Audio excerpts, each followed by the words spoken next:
bagian selatan. Diganti ini Pak, Abdul Sulaiman.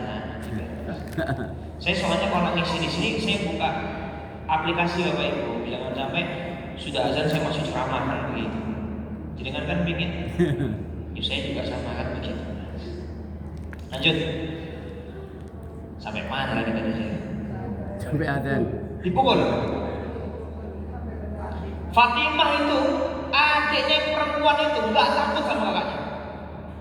Bahkan, mohon maaf ya, saya masih ingat kali, mohon maaf, almarhum Profesor Ari Ilyas itu pernah menjelaskan Fatimah itu nggak takut sama kakaknya.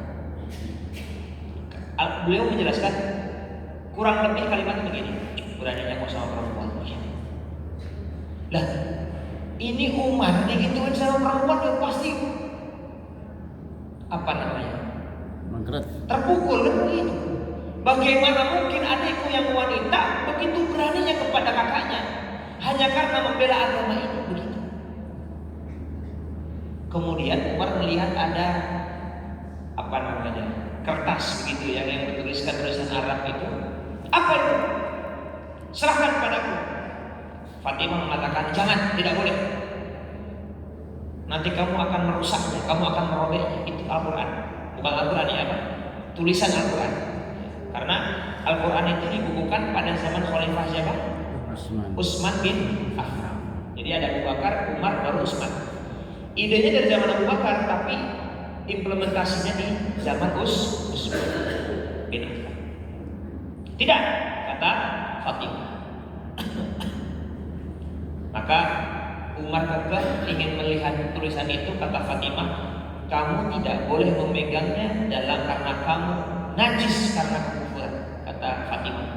Maka kamu harus mandi dan bersuci. Akhirnya dilakukan sama Umar, beliau mandi dan bersuci. Ketika itu dibacakanlah surat Toha ayat berapa? 1 sampai 8. Kita baca suratnya.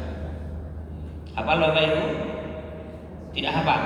Ya sudah, kalau gitu kita baca bersama-sama. Bismillahirrahmanirrahim. Kelihatan kan? Tak zoom. Ya, 1, 2, 3. Bismillahirrahmanirrahim. Toha ma anzalna 'alaikal qur'ana litashqa illa tadhkiratan liman yakhsha tanzilan mimman khalaqal arda was samawati al-ula ar-rahmanu 'alal arsy istawa lahu ma fis samawati wa ma fil ardi wa ma bainahuma wa ma tahta ath-thara wa in tajhar bil qawli fa innahu ya'lamu as-sirra wa akhfa Allahu la ilaha illa hu lahul asmaul husna. Toha ma anzalna 'alaikal qur'ana litashqa, kami tidak menurunkan Al-Qur'an kepadamu supaya engkau menjadi susah. Jadi Quran itu tidak mempersulit, bahkan mempermudah. Jenengan kalau beli HP, beli laptop, beli apapun itu ada buku panduannya, betul? Kalau mau ngerakit sesuatu biar mudah, baca buku panduan, betul tidak? Lah hidup ini ada buku panduannya, apa itu? Al-Quran. Jadi kalau ada orang hidupnya susah, jangan-jangan penyebabnya tidak membaca buku panduan, apa itu? Jadi Quran itu solusi, bukan masalah menyusahkan. Illa tadhkiratan liman yakhsha, kami tidak menurunkan Al-Quran kecuali sebagai peringatan bagi orang yang takut kepada Allah. Tanzilan mimman khalaqal arda was samawati al-ula. Al-Quran diturunkan Allah yang telah menciptakan bumi dan langit yang tinggi.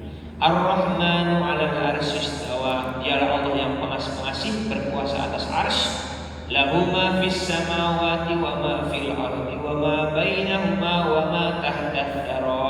miliknya apa yang ada di langit dan di bumi, apa yang ada di antara keduanya dan apa yang ada di bawah tanah. Wa in tajhar bil qawli fa innahu ya'lamu sirra wa akhfa. Jika engkau mengeraskan ucapan, sesungguhnya dia mengetahui ucapan yang rahasia dan yang lebih tersembunyi.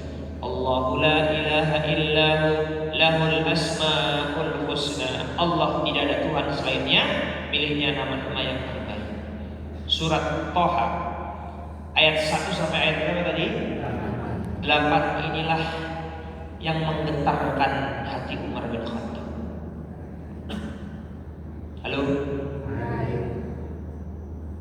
Dalam Al-Quran Allah menjelaskan innamal mu'minuna idza dzukirallahu wajilat qulubuhum.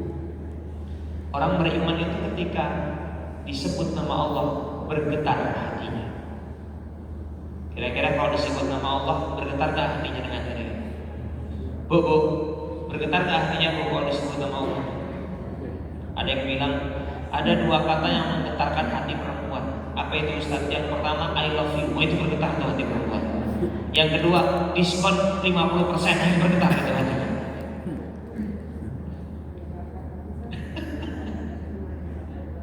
Bapak Ibu, surat Thaha ini menggetarkan hati Umar bin Khattab dan beliau mengatakan antarkan aku ke Muhammad. Maka Umar bin Khattab menuju Darul Arqam. Di situ ada sekitar 40 sahabat yang bersama Rasulullah dan ada seorang sahabat itu yang mengintip keluar karena ada yang mengetok pintu dan yang dia lihat adalah Umar bin Khattab masih membawa pedang, Bapak Ibu. Masih membawa pedang. Ya memang kemana-mana Umar itu bawa pedang kan begitu. Tapi yang namanya Umar datang bawa pedang kan keringetan itu sahabat. Kata Rasulullah, bukakan pintunya sahabat kan. Jangan ya Rasulullah, kata Hamzah, aku yang akan berlawannya.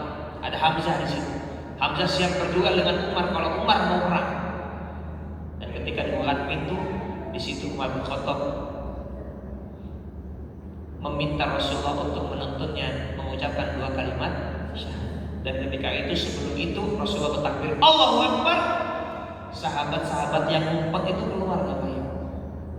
Nah kan tadi ada sekitar 40, ada banyak orang di Darul Arqam itu kan. Ada Umar yang udah ngumpet kan, ada juga banyak juga sahabat yang mohon maaf dari kalangan lemah kan begitu.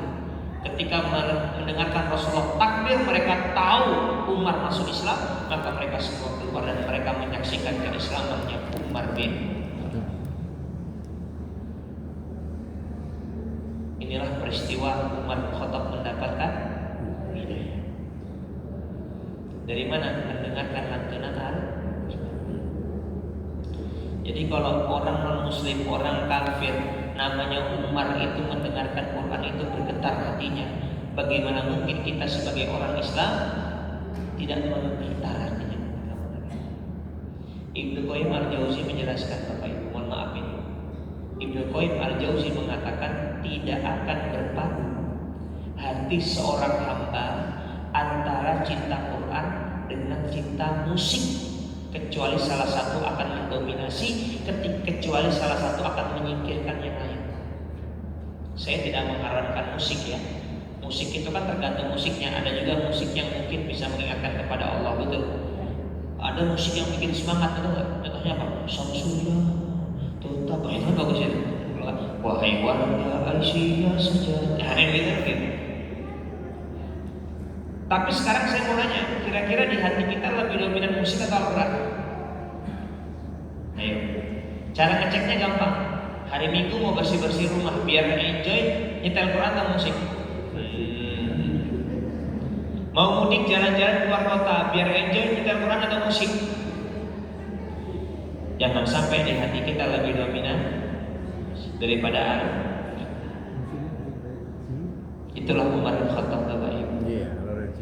Dan menariknya adalah ketika Umar bin Khattab masuk Islam dan beliau mendapatkan hidayah, dulu orang terdepan memusuhi Islam, sekarang orang terdepan yang membela agama Islam. Bahkan beliau datang ke Ka'bah dan beliau mengatakan, wahai orang-orang Mekah, perhatikan, asyhadu an la ilaha illallah wa asyhadu anna muhammadar rasulullah. Itu orang-orang marah, semua tahu Umar masuk Islam, digebukin Umar, berantem mereka. Sampai sore, gak ada yang bisa ngalahin Umar pulang. Besok datang lagi Umar, syahadat kan. berantem lagi Bapak Ibu itu malah. Jadi Rasulullah sangat berbahagia karena orang yang terdepan musuh Islam menjadi orang yang terdepan membela Islam. Jadi Bapak Ibu sekalian, apapun masa lalu kita, belajar dari Umar. Kalau kita mendapatkan hidayah, kita bertobat kepada Allah. Kalau dulu kita terdepan bermaksiat, sekarang terdepan beribadah kepada Allah. Kalau dulu terdepan, mohon maaf, nonton dangdutan, nonton konser paling depan, sekarang pengajian paling depan gitu. Itu ya Bapak Ibu sekalian. Masya Allah, 3 menit lagi azan maghrib. Kita cukupkan saja dan insya Allah kita akan lanjutkan ke pembahasan selanjutnya, yaitu sahabat Rasulullah dan peristiwa-peristiwa yang lainnya. Itu saja ya, mohon maaf 3 menit menuju azan maghrib, kurang lebihnya mohon maaf. Wallahu a'lam bishawab. Wastabiqul khairat. Wassalamualaikum warahmatullahi wabarakatuh. Alhamdulillahirabbil alamin. Jazakallahu khairan katsiran kepada beliau Ustaz Mahfud Khairul Amin. Semoga dari apa yang beliau sampaikan kepada kita tentunya dapat bermanfaat untuk kita semua dan Allah berikan pahala jariah untuk beliau semuanya. Kepada jamaah yang dimuliakan